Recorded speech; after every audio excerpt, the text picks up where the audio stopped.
First of all, I would like to thank CD for the initiative to execute this study.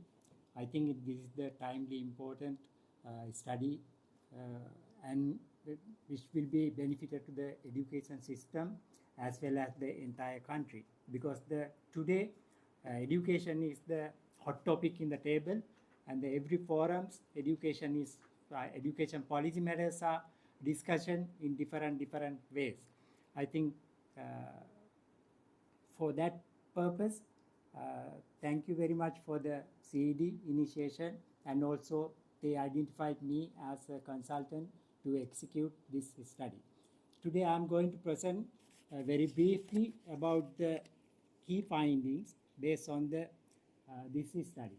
The purpose of this study, actually, in the study present and past education policies as well as policy framework, and also in the proposal further education reforms initiatives with special focus on the equity, quality and relevance, efficiency and other factors.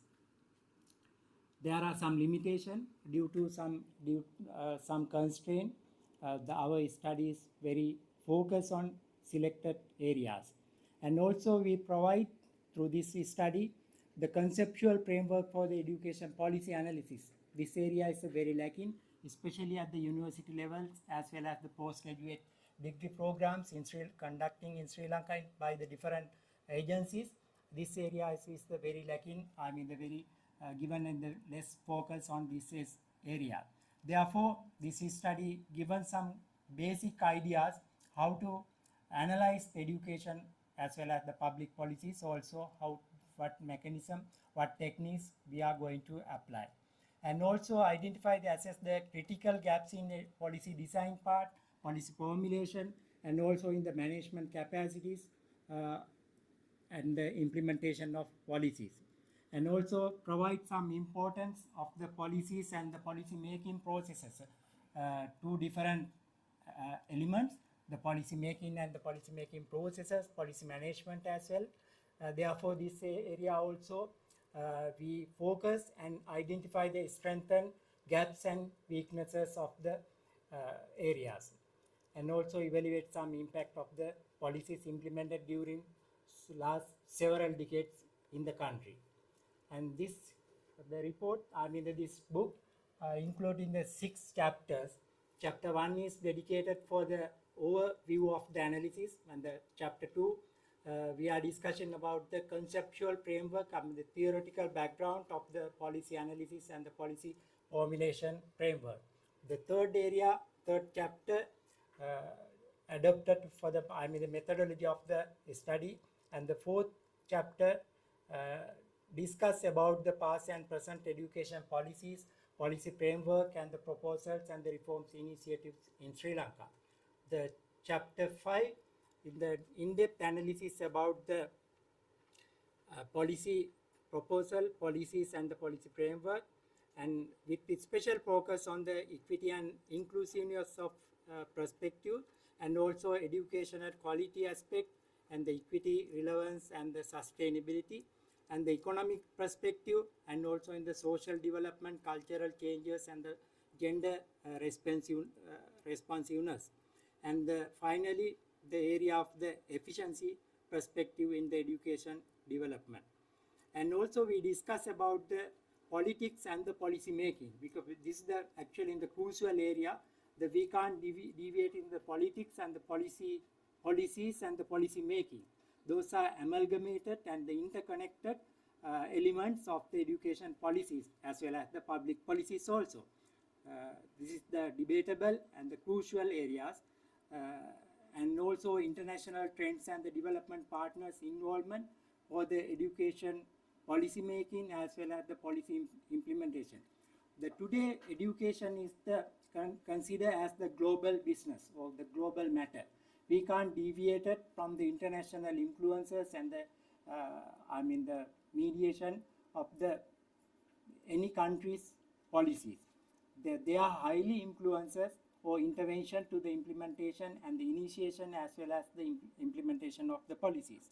and also the citizenship in the civil society involvement for the policy making as well as the policy implementation, and the legislation and the policy implementation, and also in the success and the failures of the implementation of policies. Because some of them are even in this house also have some doubt about whether we are having in the education policies or not. Some are say we do have the education policies, some are say no, we don't have in the policies. But anyway, in the system from last several decades, they did several initiatives and the policies in different ways.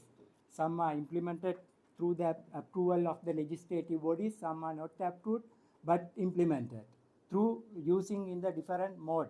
For example, in the circulars or guidelines or like that.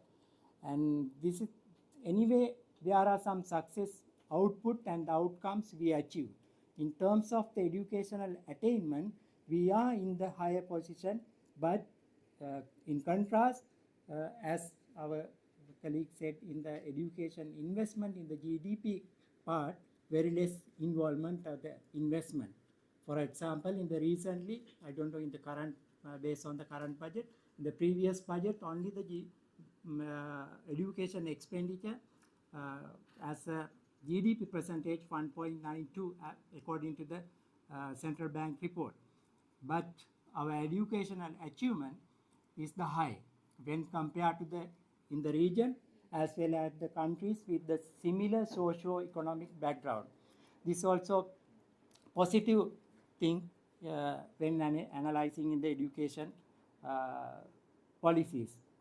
And finally, this report dedicated for the conclusion and recommendation. Anyway, based on this background, we as education stakeholders in the country, we have to have some ideas about what is the difference between the public policy and the education policies.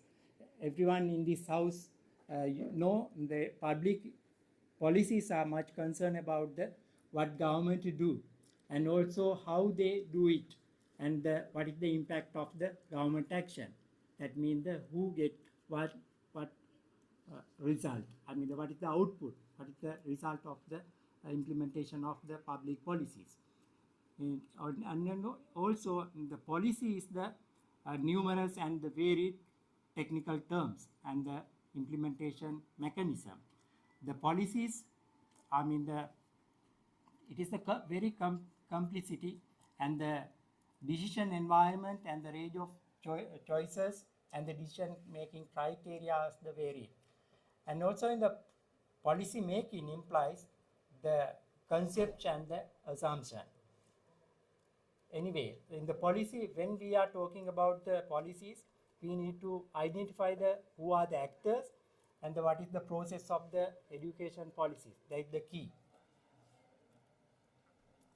When we are talking about the education policies or any policies, public policies or the act, we chiefly use in the three technical terms. One is the policies, then the acts and the plans.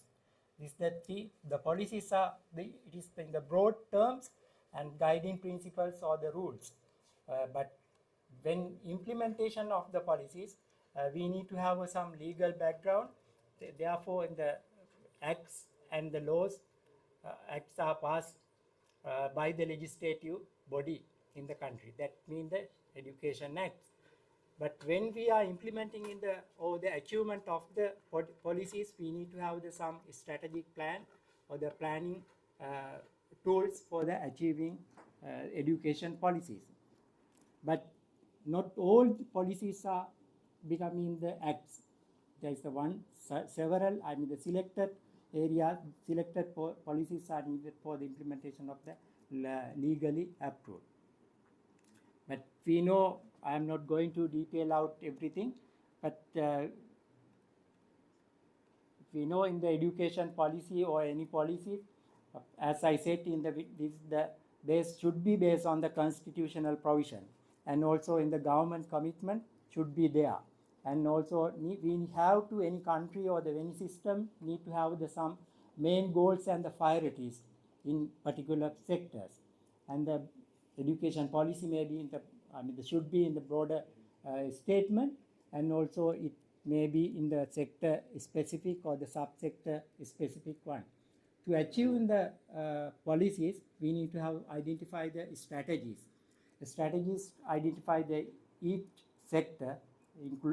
For example, in the education, we need to set the direction for achieving educational goals and the priorities set by the policies, and also need to clearly identify the roles and the responsibilities of the stakeholders, implementers, or the technocrats of the system. And to achieve the strategies, we need to have the strong roadmap with the time bound and the specific targets and the outputs we need to identify, and also need to allocate or invest for the resources required to implementation of these policies strategy. Why we are need to the education or the any subsector policies? For example, education is the key counterpart for the national development, the nation building. The nation buildings cannot be done in isolation. There should be the different component, different subsectors to contribute the nation development or the national development. For example, economic, the human resource, social, and the political sectors are inner circle component of the national development.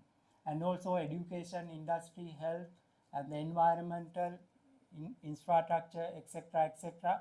Those are the subsectors contribute to the national development in any country. In terms of in having this background, the education policies we can define as an explicit or implicit single decision or the group of decision which may present directive for the guiding future decision.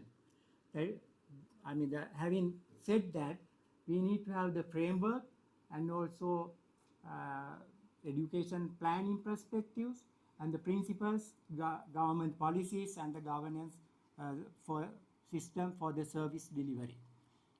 When we are talking about the policy making perspective, in the theoretically, there are several dimensions or modes we are following for the policy making. This is with particular education sector, internationally accepted policy making modes are the we call in the very technical jargon the synoptic model or the organizational or bureaucrats model, and the personalist model, and also incremental models like that.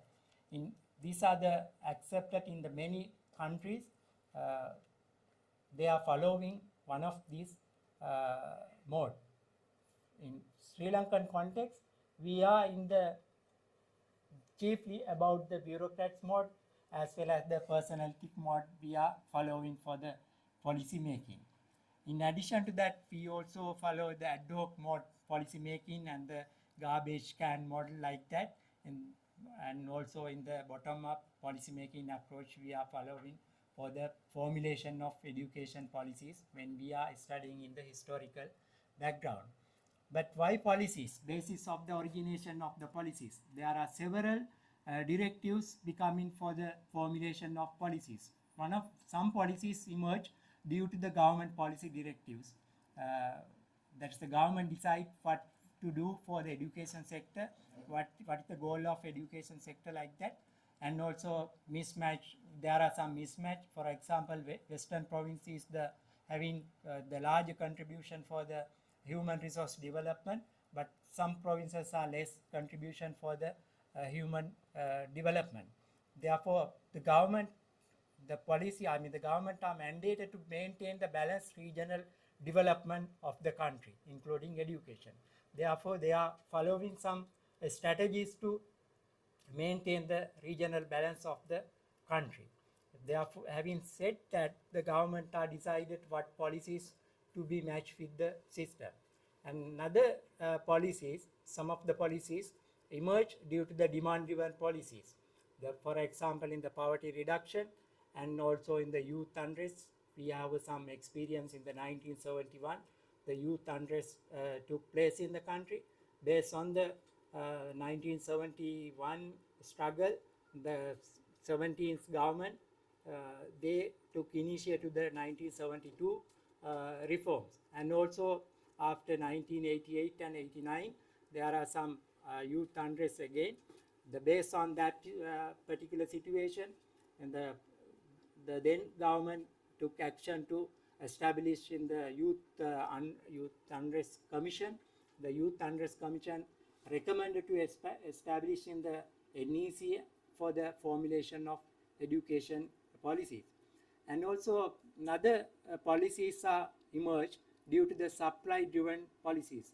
For example, in the preschool uniform materials in 1993 government, the then president decided to provide the preschool uniform materials to the school.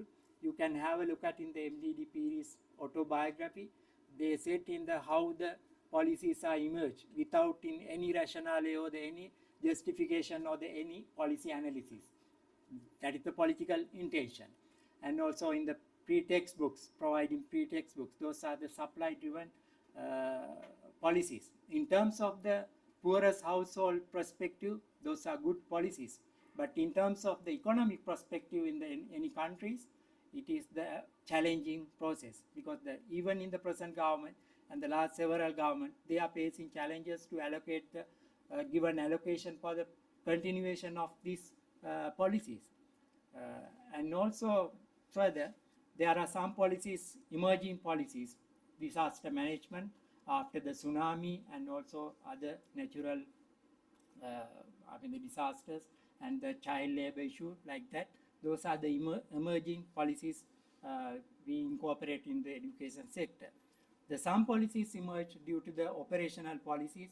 For example, in the school financing, teacher deployment and the teacher transfers, school admission, national college admission for the National College of Education, the university entrance like that. And as I said earlier, we are in the global arena. We have to adhere for the international goals. We are agreeing as a country. We are agreeing for the achieving in the international goals like SDG or EFA or MDG like that.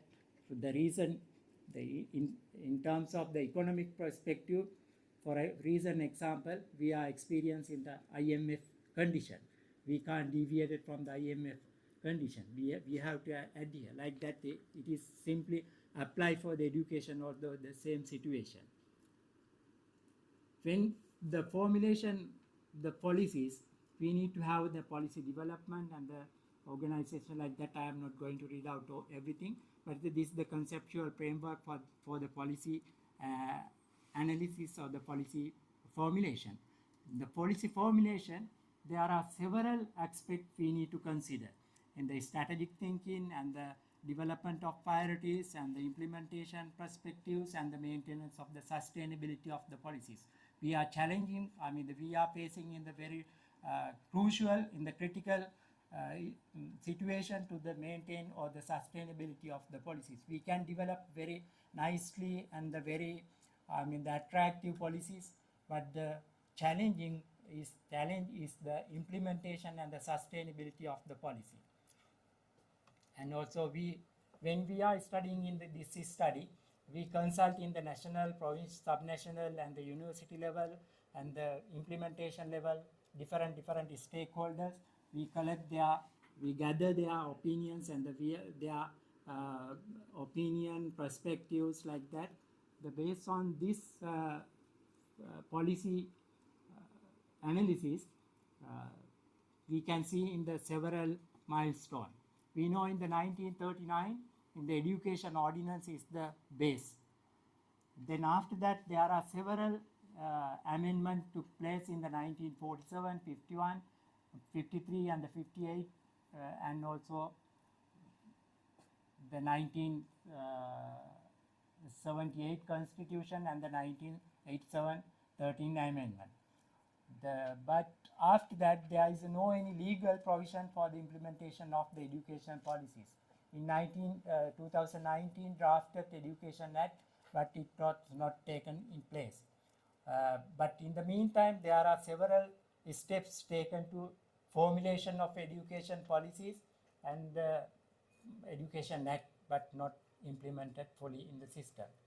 And also when we are international charters and the convention and the declaration from 1948 to 2018, there are several convention and the agreement like the Universal Declaration on Human Rights and also in the child rights and the World Declaration of EFA, ESDG, Nandi Declaration and the Commonwealth like that, UN charters like that.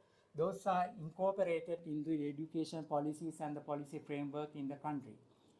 And when we are looking at the education policies, the 1939, as I said in the education ordinance, 1945 the pre-education policy, 1950 there was taking some educational changes. We know in the 1950s if the language issue took place in the country, and the 1962-61 education changes, and 66 general education and the tertiary education reforms taking place, and also 1972 education reforms, 77, 78 education changes after the new government in 1977, and the 81 in the education white paper, 87 in the 13th amendment, 91 NEC report. This NEC report is actually in the thoroughly consulting all the stakeholders in the education sectors in different levels. In the the rural areas, in the plantation areas, in the urban areas, different education academia, and also in the many stakeholders contributed for the 1991 NEC report. And based on the 1991 NEC report, 97 education reforms introduced in the system, and after that 2003, 2012, 2016, 2019, 2020, those are proposed by the NEC, but any of these policies not approved by the legislative bodies in the country. Those are the proposals. Those are some recommendations. But even though they are not receiving any legally approved for this proposal, but they implemented some component through the ministry's powers. The ministry portfolio given some powers and authorities through the cabinet. They implemented some initiatives, and also in the development partners, they took. They picked some key recommendation and they implemented through their development projects. And the 2019 and the 2022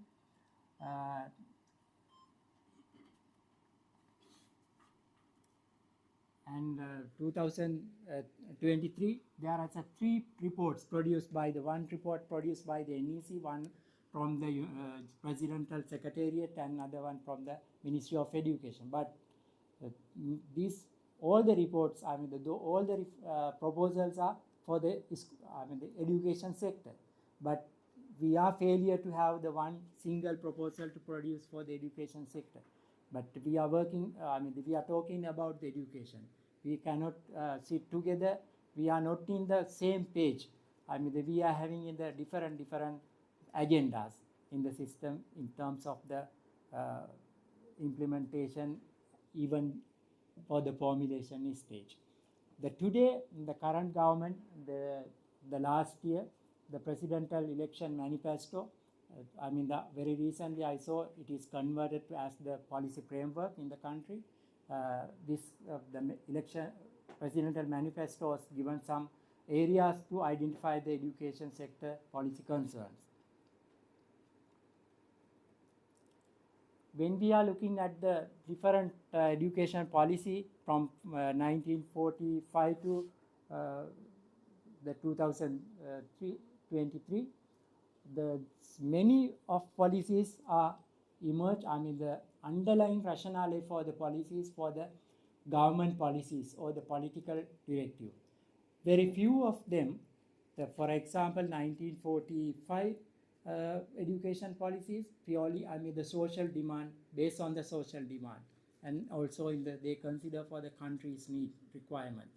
They follow the scientific way they consult in the sector diagnosis and the policy analysis, policy consultation, policy communication, like that. Every step they follow the Kannangara situation. Even in the today, we are considered as the handbook for the pre-education policy. It also, there are some evidence, and the Supreme Court also given some judgment ensuring in the pre-education policy. This is the only one we do have the legislative approved in the policies. But many of them, for example, in the 1972 policy reforms, that is actually based on the social demand, as I said earlier, but they are prominent for the political involvement, and the political directives are there. And even after that, 1981 education white paper, that is, after the open economic policy in the country, 1977, the political leaders declare in the country is adopting in the economic policy, open economic policy. Based on the neoliberal concept, the education policy is converted in line with the liberal economic policy. They think the education is the marketized. The earlier they consider as the quasi-market features of the education. The later on they established the pure market aspect in the education. After that, and the political authorities interfere for the even in the operational policy, teacher transfers, student admission, and the etc. Even in the provision of the educational facilities for the schools, like that. Those are the some features we can see in terms of the education policy formulation. But the NEC reports are, NEC is the mandatory body formulation of the education policies, and they submit their proposal to the head of the country, that means the president. The president is given some directive with the approval of the cabinet and the parliament. President directed the Ministry of Education to implement or identify what are the implementation of the which policies is suitable to the countries in line with the government policy directive. But we can see the many events, many years, many proposals are in following in the different ways. But there is no any coherent or the scientific manner for the from formulation to implementation of policies in the country. And based on the analysis, the keynote of education policies, all policies are talking about the equity and inclusiveness, quality, relevance, and the efficiency. Those are the key pillars from Kannangara to today. We are talking, but in terms of the equity, we can't achieve in the 100% equity. Equity is the ideal situation, but the government are trying to have the minimize the gap of the equity. For that purpose, we introduced and continuation of the fee-free education, and also to support that the education subsidies programs are implemented. Some education subsidy programs like as I said in the pre-textbooks or the pre-school uniform, a napkin for the girls, like that, those are not actually based on the pure demand of the society. Those are in the politically intentions are there. There is no any rationale or no any justification. There is no any studies for the financial feasibilities and the economical affordability of the sustainability of such policies. The resourcing schools, even in the resourcing schools, some schools are richer, some schools are poor. There are some vast disparities in terms of the resourcing school. But every parents, every education policymakers and the technocrats, they are willing to have the same output from the students. But the treatments are two different ways. But any parents in the Ua province, in the Monaragala or the Colombo 7, the same ambitious, because the education is only the social mobility factor to address in the poverty of when we need to have the deviation from the poverty, education is the tool for that purpose. And also in terms of the quality curriculum, language, the teacher matters, assessment, uh, etc. Uh, every policies have discussed, and some years, some initiatives are continued, some are with the minor, the very few correction or the very few amendment. Some are continuation, some policies may be in the cut and paste policies. Some we are prepared to, in the even not only the education sector, we are other sectors also. We call in the there's some popular policies are taking places. The fix approach we are following, not the addressing for the real situation in the real problem in the country. And with regard to the relevance, we talking about from Kannagara to today, the world of work, the linking for the labor market. But still, we are talking about the mismatch between the economic and the education. We are, the many people are saying in the education is not catering for the labor market demand for the even in the local, the country labor market as well as the international labor market. There are some gaps, they are highlighted. But the education reforms are, in the previous education, many reforms are they introduced in the many avenues for the students, but not really, it is not the reality of the ground level. And the governance perspective, delivery, service delivery perspective, the governance and the decentralized system we introduced in the 1960s, some elements. After the 1987, the education system is the decentralized. But even in today, many decisions are taken by the center, and they are giving the instructions to the implementation level. For example, in the school-based management, or the giving some decision-making powers and authority to the school level, but the decision are taken from the center and given some instruction. But there are some disparities or the implementation perspective. With regard to the politics and the policy making and policies, as I already discussed about this in the 1972, 81, 97, 92, those are actually, the politicians are mandated to the making policies. But the problem is the involvement of the party politics. For example, in the party politics, after as I said, in the 1977, the introducing of open economic perspective, the party politics are involving for the education development, implementation, and the provision of resources. And also the two national language policy, bilingual policy, and also in the school development, very earlier introduced in the ISD program for the school development, and then DSD, the Navodaya, Isuru, 1000 school program, nearest school program, increasing number of national, etc. There are a number of initiatives introduced in the system without policy analysis, without identify what are the strengths and weaknesses and the impact of the policies implemented. But this was happened actually due to the political agendas. Even in the politically ministers change, there are some policies are implemented, some are stopped like that. For example, in the 1972 introduced in the HNC and NCG exam. After the 1977, the government became the power. They abolished in the previous assessment system, and they go back to the GC O-level and A-level system. But some subject development like social study, expansion of the science education, they continue based on the 1972 reforms initiative. Those are actually I discussed. And for example, in the development partners involvement, in the education policy reforms or the policy formulation aspect of several components emerge, introduced through the development partners. For example, in the primary education, earlier in the education budget considered as the one education budget.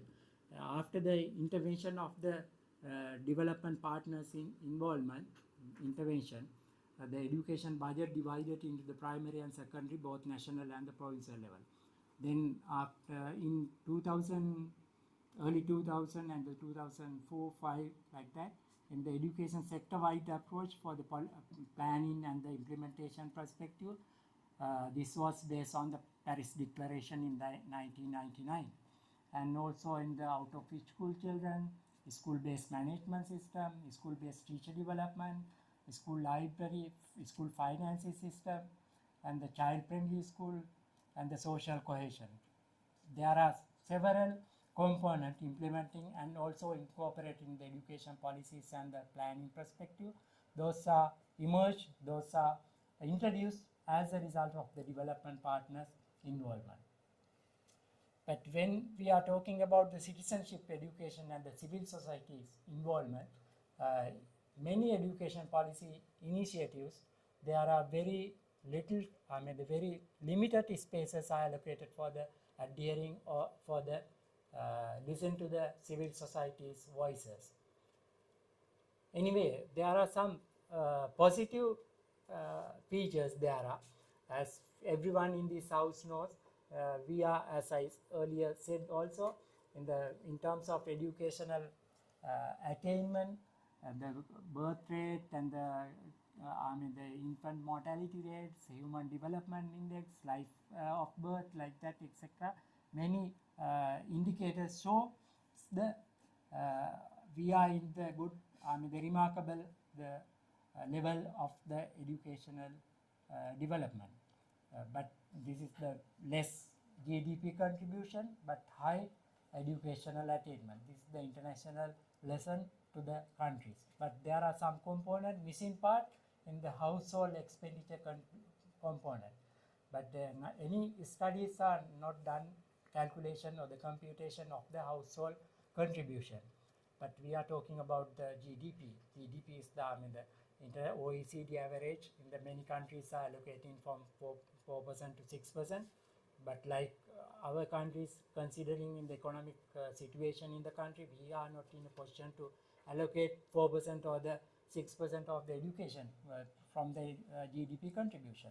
But there are some positive features. I saw in the yesterday parliamentary debate, or the Honorable Minister saying we are gradually moving to the for that target of the OECD international benchmark also. But anyway, we are facing some challenges, mismatch between the education and the other subsectors, because the education sector cannot be survived in isolation. This is the we need to have some incorporation of the other subsectors and other sectors, and also in the education policies, reform should be in the part and the parcel of the social reforms, and also policies. Not only the education policies, any policies or the reforms cannot be implemented in overnight. It takes some reasonable period. And also because we are working with we are dealing with the human. Our intention, our ambitions and our expectations are varied. But it is very difficult to satisfy every person who are the concern about the education. They are interested for the education. Their involvement also in different ways, and also need to provide resources and facilities to implement the education policies, and very crucial, the very important one, the wider participation. Everyone should be in one page. Everyone should be talking about the one language in terms of the education policies and implementation. But even though we are having in the different ideologies in terms of the politically, maybe in the social perspective, but in terms of the education development, we need to have some one language, one technical terms we need to use. But currently, we are in the lack of poor consultation and the poor policy communication. And because the education cater for every citizen in the country is running based on the poorest people's tax. The indirect tax, especially the direct taxpayers are paying in the very rarely, because they know how to avoid from the paying the taxes.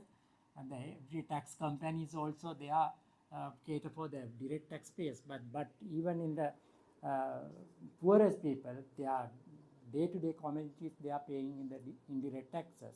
Indirect taxes are, I mean, even direct taxes also, but those are the main revenues for the education, social sectors development. But we are not we are not communicating with the real beneficiaries of the system, because they are having some right to know what is happening in the country, what is happening in the system. But they should be aware in the responsibility of the policymakers and the technocrats to aware.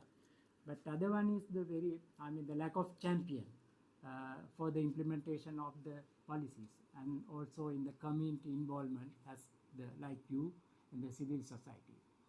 And also in the absence of the systematic and the sustainable monitoring system. Even in the, for example, NEC can formulate in the policy for the country, but they are not forward to the monitoring of the implementation of powers. But it should be have some corrective measures to like that. Then we are recommending, based on the findings, that we need to conduct in the comprehensive sector diagnosis in the sector review prior to the formulation of education policies. Such studies are conducted at the by the NEC, even in the NEC. They are assigning in the number of the studies. Based on the studies finding, they are implementing of this the formulation of the policies, but need to have some systematic way to conducting comprehensive sector diagnosis. And also, as a country, as a system, we need to have the clear and long-term vision to the sector as well as the country. And also why the participation and the contribution of the technocrats and the stakeholders. And adequate resources we need to provide, and also in the education policies should be in the flexible, and the visionary expert need to be developed in the policy sector policies and the sector strategies. And also any policies need to have some acceptance of the audience. And we recommend to establish R&D culture, because we are not having in the sufficient, enough R&D system to promote the evidence-based policy making and the relationship between the education policies and the R&D innovation and invention. And we propose establish, the strengthen and streamline the existing policy making institution. And also we propose to establish independent council for the education policy studies. But some of the initiatives already taken, but I am not having in the much detail about. And also in the policy process, we need to follow some system. Step one in the sector diagnosis and the develop green papers. Then based on the green papers views from the stakeholders and the clients, need to develop in the white paper. Those should be in the develop in the think tankers or the key academia as well as other stakeholders in the system. And based on the white paper proposal, need to have the national policy framework, and then formulating the national policy on education. And also need to have some inter and intra-sectoral linkage for the education sector with regard to the policy formulation. And such policies should be built on evidence and the politically feasible and the financial realistic and agreed by the government and the relevant stakeholders, because the government wishes, government wills need to have some sustainable of the any policies. And also in the consistency among different policies, plans and the strategies, and also in the promote standard driven and the outcome defined policy changes, and also in the systematic and the sustainable monitoring system need to identify. Those are the key areas. I'm not. You can have a look at in this publication. We can do in many different ways, But based on you can read and go through this document, provide your inputs and your feedback in enabling us to improve in the further steps or the further revision of this analysis. Thank you very much for the participation.